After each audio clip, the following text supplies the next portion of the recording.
As I'm sure you're already very aware, you're stuck at home, and if you've finished watching Tiger King on Netflix, then you've probably run out of things to do.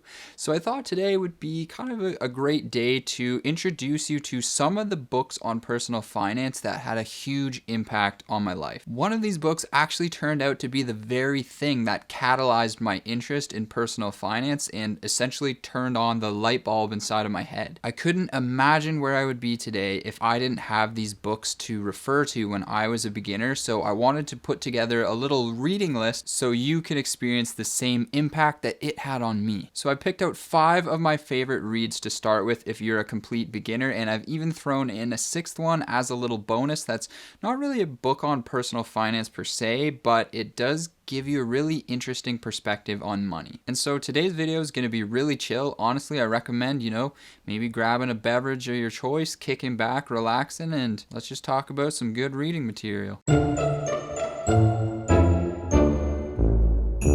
Coming in at the #1 spot is Think and Grow Rich. Gotcha, I'm actually just kidding. Some of you are probably thinking, oh no, not these kinds of books. Well, don't worry, that's definitely not on my list. I know it appears on every other list, but I mean, come on, the book was literally written by a charlatan. Anyway, that's a topic for another day. Here's the real first book. The Wealthy Barber Returns by Dave Chilton. Now, if I remember correctly, this was actually the very first book on personal finance that I read. I believe that I was just finishing up high school, and I know that my dad and one of my best friends at the time also recommended it to me. And I had also taken a class in one of my last years of high school on business and money and investing, and it kind of just started stoking my interest in that subject. And so I thought, what the heck, I'll give this book a shot. So I picked it up and started reading it. I liked the book so much once I finished reading it that I literally sent an email to Dave Chilton asking him if I could come and work for him in the summer. And the really cool thing was he actually responded back to me. I thought that was amazing. He did say he didn't need any help at the time, that he would keep me in mind for the future, but I mean, it was still really cool to know that you could reach out to people like this and that they would actually respond back to you. Dave is really down to earth and he's actually really funny. The book's written very casual and conversational, which makes it such an easy read. I mean, the book's pretty short and you can blow through it so fast because it's just really easy for your mind to absorb the information in this way. I'll read you a short little bit from the introduction that I thought really kind of encapsulates exactly how he writes this book, and so you can get an idea. Essentially, it's just me chatting casually about the world of money.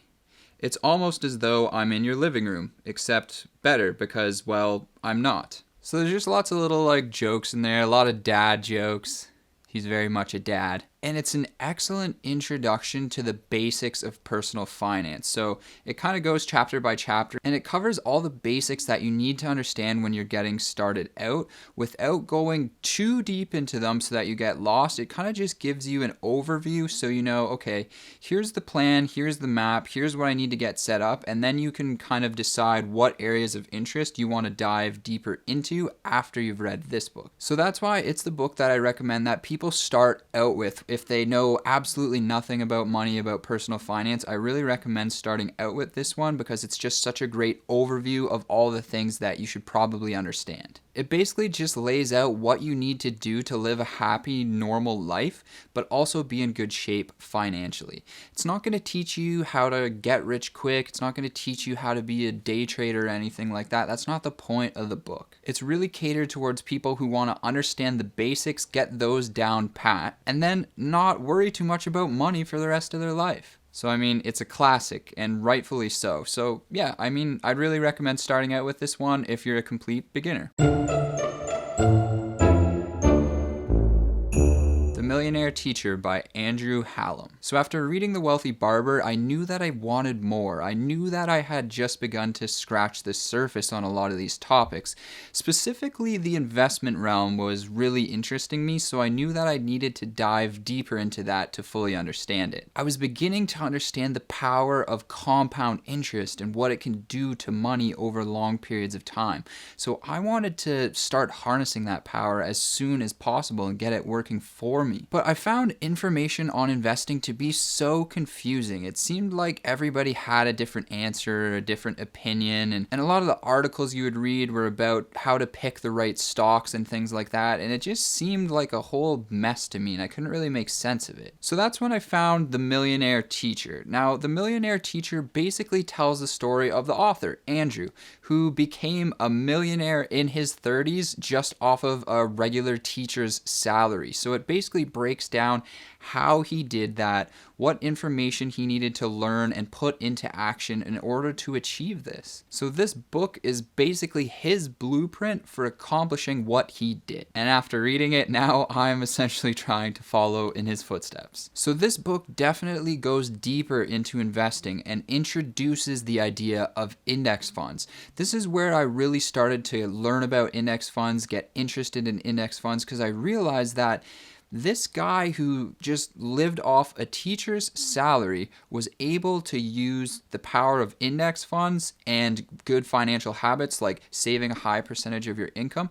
He was able to generate over $1 million so early in life, and that's all he did. He didn't have any major windfalls. He didn't have a business that he sold. He didn't buy Tesla stock and it go up. He just lived a normal life with some really good financial habits. So when he was first talking about index funds, it sounded almost too good to be true for me, at least at first, because I was reading this and thinking, wait, if this is the best way to invest, and it's also the easiest, and it's also the cheapest, what the heck is the catch here? So I knew that I was definitely interested in index investing, but I wanted to learn more to see if there was something kind of funny going on here. And this book was also the first introduction for me to the idea of financial independence and early retirement, because that's what Andrew had achieved so early in his life, and I knew that that was something that I so desperately wanted to achieve too.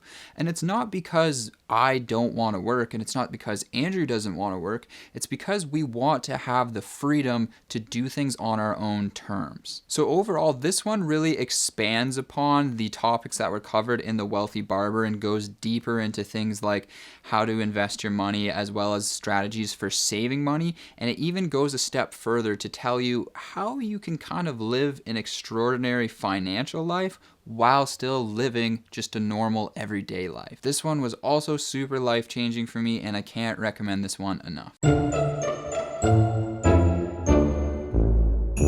The Little Book of Common Sense Investing by John Bogle. So after reading The Millionaire Teacher, like I said, I knew I was interested in index funds, but I knew that I wanted to learn more. So then I picked up this book, and now the Little Book series is essentially just a bunch of little books that they've got different authors who are experts on certain subjects to write about, and they're usually related to something like investing or personal finance. So this one in particular was written by John Bogle, who happens to be the creator of Vanguard. Now, if you've been following the channel so far, then you know that I recommend Vanguard index funds to my viewers. And that's because Vanguard is a great company. They've been around for an extremely long time, and they essentially brought index funds to the masses. So John's the guy responsible for this. And he wrote this book which basically goes really into depth about the data and the statistics that support index fund investing. And this is exactly what I wanted to see. I wanted to see the hard numbers that would prove to me what other people were saying. So this book has that. The entire book is essentially lots of data, charts, graphs, which just show you not only do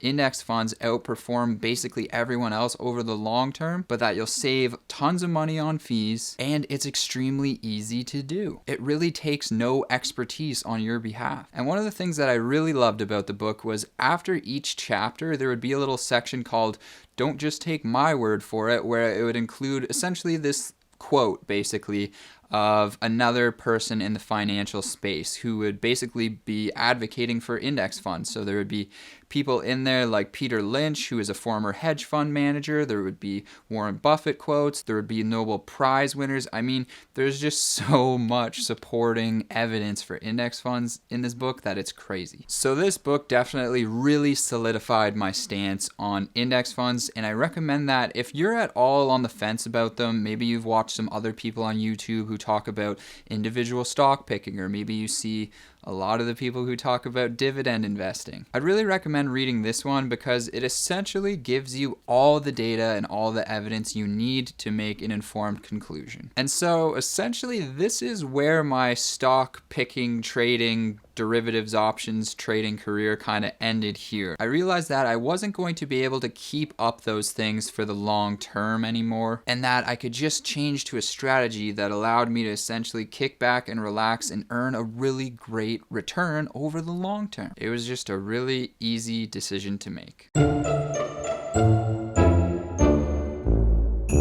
I Will Teach You to Be Rich by Ramit Sethi. So those first 3 books provided a really good foundation for me, but I knew I still wanted to read more. Particularly, I was really interested in financial independence, so I wanted to keep essentially stuffing my brain with as much information as I could from different sources. As I was looking for more books, I saw this one get recommended a lot, and the name I Will Teach You to Be Rich, it was kind of off-putting to me at first because I don't know, it just made me really skeptical of the book because it kind of just, I don't know, the title just didn't really connect with me, I guess. But then I saw an interview with the author, Ramit Sethi, and I saw him talking, I saw his views, and then I felt a much better connection towards the book, and then I was very interested in reading it because I really liked Ramit. So this book is a little bit different than the others, and that's because this one is essentially a financial plan that goes step by step to essentially transform your finances from somebody who really doesn't know anything and doesn't have any plan in place to somebody who has a great plan in place and is on track to be in a great place financially. And one of the particular things that I really liked about this book and about Ramit's philosophy is his concept of spending money. And that's because a lot of people hate the idea of having to limit their lives in order to save money because they think, why would I want to sacrifice things right now and happiness right now and put it off for a later date that is uncertain that it'll ever come. So Ramit's thoughts on this are to cut spending mercilessly on things that you don't enjoy or that you don't like, and then spend lavishly on things that you love. So it's kind of about reallocating your spending so that you over-index on the things that you really, really like, but then you have to also make sure that you absolutely cut things in your life that don't bring you true happiness. Now, obviously, we don't want to take this too extreme and spend a crazy amount of money on things that you love because that can go very much overboard. But the idea is that you take the money that you save, cutting spending on things that don't bring you true happiness, and you then reallocate it to things that do. I think this both accomplishes allocating your money effectively, and it also just improves your life in general, I think, because it limits the things in your life that don't bring you true joy and then allows you to have more of the things that do. And if it can improve your finances at the same time, then that's excellent. The book also has some really interesting tips on negotiating. So he talks a lot about negotiating for a raise and things like that. And that's something that's really important at your job, is making sure that you're getting paid what you're worth.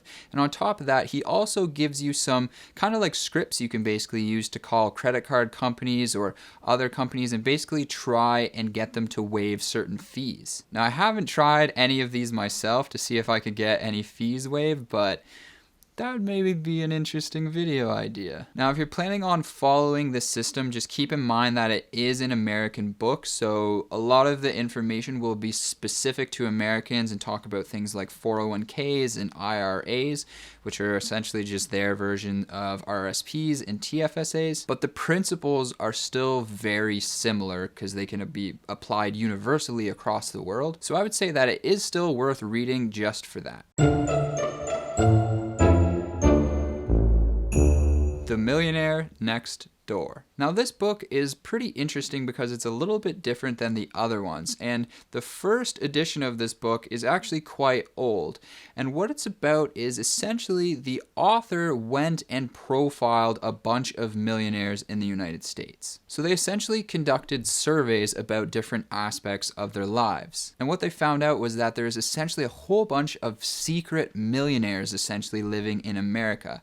And what I mean by that is that there would be someone, living next door to you who was a millionaire, but you would never know it because they lived in a modest home, they drove a used vehicle, they weren't spending money in a way that you would normally associate with somebody who's a millionaire. And so they found that after surveying a whole bunch of these millionaires is that a huge percentage of them actually did not spend their money lavishly. They lived in modest homes. They lived within their means. They drove used vehicles. They cooked at home. All sorts of things that you would associate with like a middle class lifestyle, essentially. And the reason why they lived their lives that way is because living their lives that way allowed them to become millionaires. They didn't have anything happen in their life like a large inheritance or an extremely high income. They just did well enough, but also practiced really good financial habits. There was only a really small percentage of millionaires who had an extremely high income or who had an inheritance or essentially anything that you would look at and then be able to predict that, yeah, that person will definitely end up being a millionaire. It was just a lot of these people who you would think that's just an average person. And so this book was really interesting to me because it really solidified in my brain that the possibility for almost anyone to achieve financial independence is very real. You don't have to be making hundreds of thousands of dollars per year. You don't have to come from a wealthy family. So after reading these 5 books, I felt like I was armed with the knowledge that I needed and that I was so inspired and just thought that it was a real possibility in my head that I was going to achieve financial independence one day and not too far in the future. And so since that point in my life, I have structured my life, I have structured my habits in such a way that it has put me on track to achieve the things that these people also achieved in their lives. And so if that's something that interests you, then I really recommend checking these 5 books out. And my hope is that it can have the same impact on you that it did on me. And I promised a 6th book as a little bonus one, and that one is Sapiens. Now I'm including Sapiens in this because I think it gives you a really interesting perspective on money, because one of the sections in the book that talks about how humans use myths to structure our society talks at length about money for a bit. And so the general idea is that as humans, we need these myths to be able to hold society together. And what Yuval means by myths is essentially ideas that we come up with that are not real. They're not based in reality. So for example, the concept of money. Money is not a real thing. It's something that we've created. It functions like a real thing in the real world because we have laws that govern it. But again, he also talks about in the book how laws actually aren't real either, because they're not like a tangible thing. They're just like an idea that we have that holds society together, like the glue that it needs. So it talks a lot about money, kind of the evolution of money, and then how we've transitioned to this credit-based monetary system that we're in right now. And it's just really fascinating, and it gives you a really good perspective on it. And honestly, the whole book in general is just awesome. So I would check that one out too if you got some free time on your hands like you might have right now. And that is pretty much my reading list. So hopefully I've given you some good ideas that you can check out for your next book to read, and it helps you use the time you have right now a little bit more beneficially. If you do have a lot of free time right now, this could be a really great time to study personal finance. And all of these books are fairly short. They're fairly easy reads. They're meant to be very understandable for beginners. So I really have faith that you're going to be able to read them, you're going to be able to understand them, and they're going to have a really big impact on your life. And so with all that being said, that's it for me today, guys. I'm Steve Antonioni, and this has been Cash College on the best 5 financial books for beginners. Stay healthy, safe, and I will see you again soon.